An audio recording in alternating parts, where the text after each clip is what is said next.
It was not long before the music was spoiled by discordant notes. My fascination turned to black terror, and all the wine which had clouded my senses escaped my body. Pained screaming. I remembered the way Renaud had been acting, and that he had not been working alone. He could not have constructed a cathedral such as this in 100 lifetimes. I did not worry that Renaud or any other would hear my approach. All sound I produced was covered by the invisible chorus. I had no plan, but knew that I must discover the extent of our crimes. What horrible act had I enabled Renaud to commit? Through a smaller door formed by stacked spines, I saw a man who was unknown to me. He was forced to bloodied knees and bound to a series of crude, rusted iron rods resembling a chair. His eyes were red and bloodshot. His lips were black and split. The chair was warped, and with it, the man. I do not know how long he was in that position, but his arms and legs were curved unnaturally into the shape of a screw. It is important you understand. They were not broken.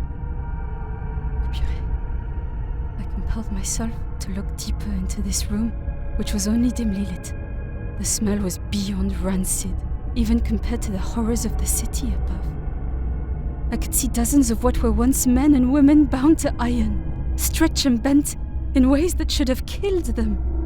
Half-skinned bodies and piles of discarded flesh littered the floor, decomposing at their feet. Death would be a mercy, and I knew I could not help them. Most that I could see did not scream, but the begging and pained cries of those hidden by the darkness formed their own chorus, fighting for its right to be heard. A chorus that gained strength as those still conscious addressed me directly, forcing me backwards. There must have been hundreds of voices. If Renaud was there, I should not find him. Le Vulture was more dangerous than I could have ever understood.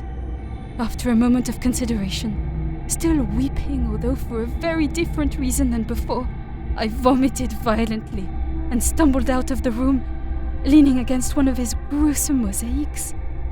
I might have been able to save them if I had not made such a terrible error. A single skull fell from just above me, loosened by my impact against the bones below. At my feet, it shattered.